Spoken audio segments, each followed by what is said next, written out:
Goedemiddag en welkom bij het Nijs in het Kwad. Het keepje van een wenning wordt volle onttrekkelijker om de oerdrachtsbelasting verlegen wordt. De belasting wordt verlegen van 6 naar 2% en dat scheelt op een huis van 2 ton €8.000. Deze verleging gaat maar waarom werk in de kracht op 15 juni in en het wordt een jaar. Het kabinet had dat jood bekendmaken. De wenningmerk moet zo uit het slop geholpen worden en dat gebeurt ik, tinkelden makelaars. Nou, de kepers die zullen zeker eerder die drompel heen gaan om te keepjen. Want het wordt voordeliger voor hun om die wenning te keepjen. En voor verkopers is het zeker heel positief. Want een verkoper die zal wat eerder zijn wenning nou kwijtrijden. En de verkoper is ook een koper. Dus die zal ik weer daar gebruik van mij kennen. Dus het brengt mij allen, kopers en verkopers, de hele wenningmerken bij goed ondergang. In Friesland staan op dit stuit 11.000 huizen te keep. En in onze provincie stiert een wenning in vergelijking met de rest van het land het langste keep, gemiddeld een jaar.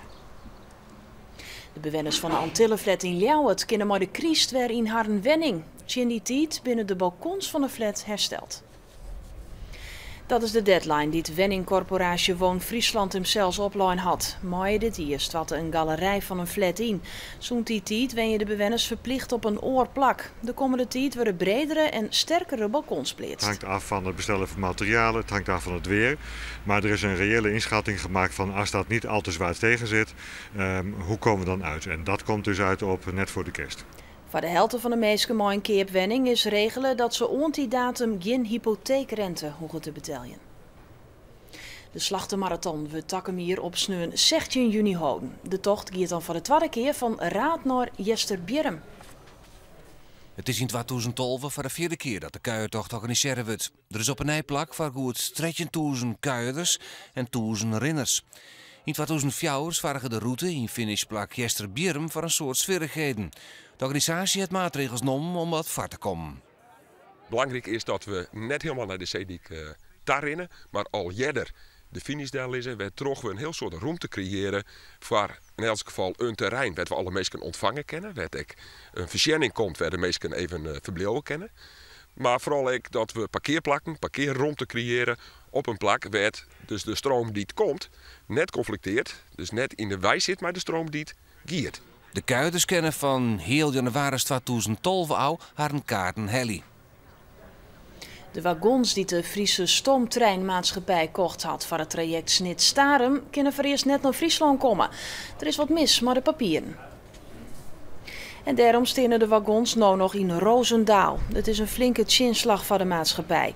Eerder kon de locomotief net naar Nederland komen omdat een stempel ontbruts op een document. Het hele project met de stoomtrein had daar toch al flinke vertraging op roem. Het is onduidelijk wanneer de wagons nou wel naar Friesland komen.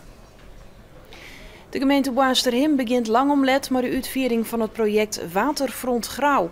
Omdat het te min geld is, worden net alle plannen uitgevoerd. Grauw moet als dorp on het Pikmar beter op een kaart komen. De jachthaven wordt ompakt, er komt een kuierpromenade en een zielcentrum. Een grote verrassing voor het wetterskip. Jarenlang was toch dat 150 jaar oude kaarten van de Veenpolder bij Ichten vernietigd werden. Maar ze liggen gewoon bij een op zolder. Het gaat om kadastrale kaarten en technische tekeningen uit 1855 om de Veenpolder van Ichten droeg te lezen. Een onwinst vindt archivaris Jelle Hagen. Het is bijzonder omdat het oudste materiaal van de Veenpolder is. Het is daarom bijzonder omdat wij haast 40 jaar lang tochten dat het er net meer weer. En het is een hele grote verrassing is dat het weer opdoken is. En het is ook bijzonder omdat het een mooi kaartmateriaal is. Het is alle jaar getekend. De documenten binnen Jerenlien mooi naam uit het gemaal van Ichten troch Jan Hof en die had ze nou dus waarom jong. Er is een grut godslijn in een kade op industrieterrein De Haven in Drachten. 2 sleepboten hadden al alle gedachten verzwargen dat 18 contemeter onbestritting verzakken is. De kade Zwarte Tizi in doet 2 sleepboten deze kraan door het wetter vervierden. Door de kracht van de schroeven van de sleepboten waar het zaan onder de kade voortzoekt en startte de kade voor een pad in. Nevens een tjoegen hier het nog wel slimmer kennen. Nou, je staat alle de vrachtlijn heeft, maar die weer gelijk op die 2, want dan was je die in het gat belanden. Man die wil het gat dichtstwatten, zelfs aan 3 weken door voordat de kade helemaal repareerd is.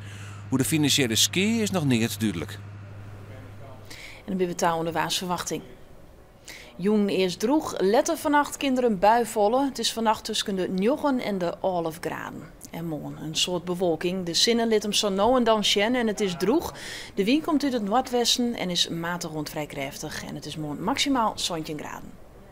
En dit weet Nijs in het kwad. Om 6 worden dan is Joer te weer en dan mooi langere reportages. En rond die tijd kun je naar Simmer in Friesland vanuit Jeste Wierm.